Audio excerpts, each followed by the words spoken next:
Hello friends, എല്ലാവർക്കും എൻ്റെ പുതിയ വീഡിയോയിലേക്ക് സ്വാഗതം. അങ്ങനെ ഞാനൊരു PSC എക്സാം എഴുതാൻ പോയ കഥയായിട്ടാണ് നിങ്ങളുടെ മുന്നിൽ വന്നിട്ടുള്ളത്. ഒരു കണ്ടന്റ് ആയിക്കോട്ടെ എന്ന് കരുതി മാത്രം പോയ എക്സാമാണ്. സമയം ഇപ്പോൾ 1 മണിയായി. നമ്മൾ 1:15 ഹാളിൽ എത്തിയിരിക്കണമെന്നതാണ്. എനിക്ക് ടൈമൊന്നും കറക്റ്റ് അറിയില്ല. ഞാനങ്ങനെ പോയി, ഒരു കണ്ടന്റ് ആയിക്കോട്ടെ എന്ന് കരുതി പോയതാണെന്ന് മാത്രമല്ല, ഞാൻ എക്സാം എഴുതാൻ പോയത് ഞാൻ പഠിച്ച സ്കൂളിലേക്കാണ്, സീതി സാഹിബിലേക്കാണ്. അങ്ങനെ സ്കൂളിലെത്തി. നല്ല മഴയുള്ള ഒരു ദിവസമായിരുന്നു.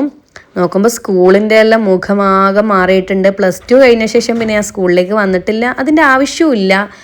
ഒരു ഡിസേബിൾ ആയിട്ടുള്ള ഒരാൾ എക്സാം എഴുതാൻ വന്നിട്ടുണ്ട്. അയാളൊക്കെ കാണുമ്പോൾ എനിക്ക് തന്നെ സ്വയം നാണാണ്. എന്തിനോ വേണ്ടി തിളക്കുന്ന എൻ്റെ ഹാൾ ടിക്കറ്റും പേനയും.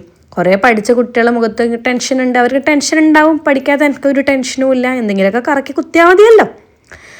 അങ്ങനെ കുറേ ആൾക്കാരുടെ സ്വപ്നമാണ്. എനിക്കും സ്വപ്നമുണ്ട്, പക്ഷെ ഞാൻ അതിനുവേണ്ടി പ്രയത്നിക്കുന്നില്ല എന്ന് മാത്രം. അങ്ങനെ എക്സാമൊക്കെ കഴിഞ്ഞു. പിന്നെ എഴുതിയ കുട്ടികൾക്കൊക്കെ വളരെ സിമ്പിളാണ്. പ്രിലിംസാണ്. ഇത് എഴുതി കഴിഞ്ഞിട്ട് വേണം മെയിൻ എക്സാം. അപ്പോൾ പഠിക്കാതാക്ക് ടെൻഷനൊന്നും ഇല്ല, കറക്കി കുത്തി എഴുതിയാൽ മതി. പഠിച്ചാക്കും ടെൻഷൻ വേണ്ട, കാരണം അത്രയും സിമ്പിൾ ക്വസ്റ്റ്യൻസാണ് ഉണ്ടായത്. പിന്നെ ഇത് കഴിഞ്ഞ് ഞാൻ നേരെ ബാങ്കിലേക്കാണ് പോയത്. എനിക്ക് ചെറിയ ആവശ്യം ഉണ്ടായിരുന്നു. അവിടുത്തെ നല്ല തലപ്രാന്തായി. അങ്ങനെ പിന്നെ ആ തലപ്രാന്തൊക്കെ മാറട്ടെ എന്ന് കരുതി ഞാൻ MRIയിലേക്ക് പോയി. ഒരു കോഫിയും പിന്നെ എൻ്റെ ഇഷ്ടപ്പെട്ട സ്നാക്കും കഴിക്കാമെന്ന് വിചാരിച്ചു. ചെക്കൻ പാലിങ്ങനെ ഒഴിക്കുന്നതാണ്, നല്ല രസമുണ്ടല്ലേ. പക്ഷെ അടുത്തൊന്നും നോക്കണ്ട, പിന്നെ അത്ര രസമൊന്നും ഉണ്ടാവില്ല, പൊള്ളിപ്പോവും. അതുകൊണ്ട് കുറച്ച് ദൂരം വിട്ട് നോക്കിക്കോളുക.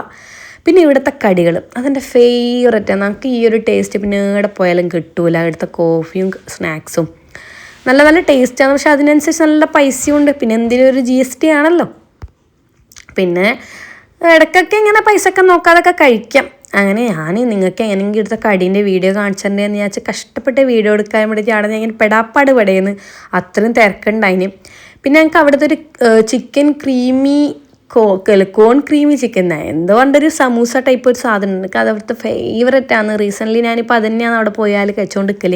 പിന്നെ ഒരു മിനി ബർഗറും. അങ്ങനെ നമ്മളെ പരിചയക്കാരനാണ് കേട്ടോ ചെക്കൻ. നമ്മൾ സ്ഥിരം കസ്റ്റമർ ആയതുകൊണ്ട് നമ്മളെ പരിചയമുണ്ട്. ഞാനിപ്പം ഞാനിപ്പോൾ പഴയ ആളല്ല കേട്ടോ, ഞാനിപ്പോൾ ഇൻഫ്ലുവൻസറാണ്. അപ്പോൾ അവൻ പറഞ്ഞു അപ്പോൾ വീഡിയോയിൽ എന്നെ കാണിക്കണേ. ഞാൻ ഷുവർ നിന്നെ കാണിക്കും. അങ്ങനെ ചെക്കനൊക്കെ ഒരു 6 റുപ്യ കുറച്ചാന്ന് കേട്ടോ. 206 ആയിന്. എന്നിട്ട് എന്നോട് 200 വാങ്ങിയിട്ടുണ്ട്. ഞാൻ പറഞ്ഞത് പ്രൊമോഷനിൽ കൂട്ടിയെന്ന്. അപ്പോൾ ഞാൻ എൻ്റെ ചായയും കടിയെല്ലാം എടുത്തിട്ട് ഇങ്ങോട്ടേക്ക് വന്ന്. ഇതാണ് എൻ്റെ കേട്ടോ ഫേവററ്റ് സമൂസ. എനിക്ക് ഇതിൻ്റെ പേര് ഓർമ്മയില്ല. ഞാൻ ആസ്വദിച്ച് ചൂട് കോഫി നല്ല മഴയത്ത് ഇങ്ങനെ ആസ്വദിച്ച് കൊടുക്കുകയെന്ന്. നല്ല ടേസ്റ്റ് ഉണ്ടായിന്. പിന്നെ ഇങ്ങനെ ഒറ്റയ്ക്ക് വന്ന് ചായ കുടിക്കൽ ബോറാണോ എന്ന് ചോദിച്ചാൽ ബോറൊക്കെ തന്നെയാണ്. പിന്നെ മെയിൻ എൻ്റെ ഉദ്ദേശം കണ്ടൻറ്റാണ്. എന്തെങ്കിലുമൊക്കെ കാണിക്കണ്ട്. ഡെയിലി വീട്ടിൽ അടിക്കുന്നതും തുടക്കുന്നതും കാണിച്ചു കഴിഞ്ഞാൽ നിങ്ങൾക്ക് ബോറാവില്ലേ. അങ്ങനെ വിചാരിച്ച് ഞാൻ വന്നതാണ്. പിന്നെ ഉച്ചയ്ക്ക് ഞാൻ ഒന്നും കഴിച്ചിട്ടില്ല, രാവിലെ കഴിച്ചിട്ട് പോയതാണ്.